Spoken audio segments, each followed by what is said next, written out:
Bonsoir à toutes et à tous, je suis très heureux de vous retrouver, hélas par écran interposé, via les réseaux sociaux pour vous souhaiter nos vœux chaleureux de bonne et heureuse année 2022. Nous espérons bien évidemment vous retrouver au plus vite de manière physique pour pouvoir échanger, partager des moments de convivialité comme nous en avons l'habitude ici à Billy Berclos. Ce soir, je n'évoquerai pas avec vous le bilan de l'année 2021 puisqu'il paraîtra dans le prochain écho de Billy Berclos et vous y retrouverez un certain nombre des projets que nous avons pu concrétiser en 2021. Ces projets sont riches, ils ont été d'ailleurs, et je remercie mon équipe d'élus à ce titre, je remercie le personnel communal car ces projets ont pu voir le jour grâce à l'action conjointe du personnel, des élus et des habitants qui ont été partie prenante dans ces projets-là. Ce soir, j'évoquerai avec vous plus particulièrement nos perspectives pour l'année 2022. Des perspectives qui, vous allez le voir, sont riches, mais je n'entrerai pas, vous le comprendrez bien dans le détail, dans le cadre de cette vidéo. Ce sera d'abord l'amélioration de notre cadre de vie. Car vous le savez, nous avons tenté une expérience assez inédite dans le secteur. Nous avons commencé à désartificialiser les sols, c'est-à-dire que nous avons enlevé une partie de bitume, une partie de pavage, notamment aux abords de la salle des sports Léo Lagrange, pour y retrouver, pour y remettre tout simplement de la nature. Et bien cette année, nous allons attribuer un budget spécifiquement pour cela, pour que nous puissions continuer cette action-là de désartificialisation des sols, car nous y croyons, il faut remettre de la nature en ville pour la biodiversité, pour l'infiltration des eaux et pour que nous puissions laisser à nos enfants une ville où la nature trouve toute sa place, c'est important. Ce sera aussi l'amélioration de notre patrimoine. Vous le savez, un budget de plus de 600 000 euros, 50% d'ailleurs de subventions ont été attribuées à ce budget-là pour rénover deux salles associatives qui se situent derrière la mairie, qui seront demain une salle dédiée à la danse, à Lily Dance, aux Cities notamment, et puis une salle multi-activité, multi-accueil, plutôt polyvalente, qui trouvera, je n'en ai aucun doute, preneur très rapidement. Ce sera aussi la continuité des réflexions de nos projets de mandat.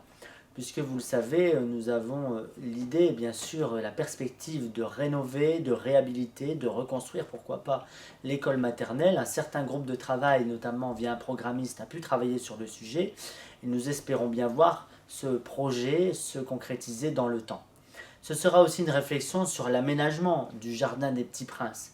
Ce jardin qui est très fréquenté aux abords du printemps, très fréquenté l'été, vous avez été nombreux à le fréquenter notamment lors du marché de Noël, eh bien nous avons la perspective d'y voir fleurir une véritable aire de jeu petite enfance, comme nous l'avons inscrit dans notre programme pour la mandature 2020-2026. Ce sera aussi l'amélioration dans les quartiers, la sécurité dans les quartiers. Et je vous remercie d'ailleurs pour votre participation à nos nombreuses réunions publiques, réunions de quartier, dans lesquelles ces échanges sont si importants et ils sont fructueux. Eh bien, nous allons continuer à les accentuer car ces aménagements que vous avez souhaités verront le jour en 2022. Ce sera l'amélioration des entrées de ville, l'entrée de ville au niveau de Auchan Supermarché, puisqu'un riverain nous a cédé une parcelle de terrain pour que nous puissions élargir les trottoirs aux abords de ce carrefour pour les rendre bien sûr plus sécurisants pour les familles qui se déplacent et qui vont, je l'imagine bien, aux espaces verts de Vingles, Billy Berclos. Ce sera aussi la reconstruction du mur du cimetière de Billy, puisqu'il est en très mauvais état, il est vétuste.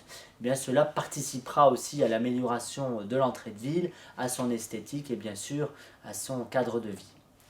Ce sera aussi un événement majeur dans la vie associative. Nous fêterons les 100 ans de l'USBB, les 100 ans de notre club de foot local.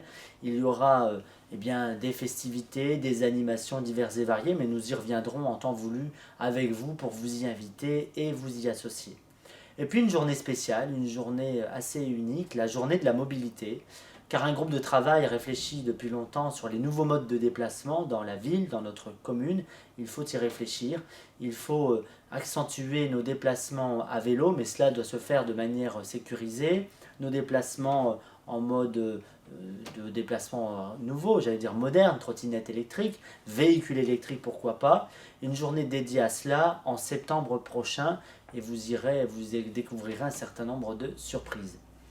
Ce sera aussi la continuité de l'aménagement du parc des industries Artois-Flandre, puisque je l'ai annoncé l'an dernier, mais ça se concrétise de plus en plus, l'arrivée de la Gigafactory de batteries sur la zone industrielle Artois-Flandre, c'est imminent.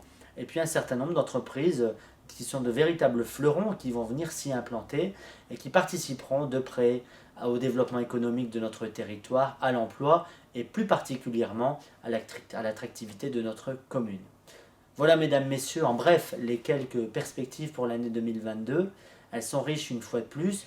Elles se feront conjointement avec vous, avec le personnel communal, avec mon équipe d'élus qui vous accompagne au quotidien. Alors, mesdames, messieurs, il ne me reste qu'à vous souhaiter une bonne et heureuse année 2022 et surtout qu'elle vous garde en bonne santé. C'est là l'essentiel. Bonne année.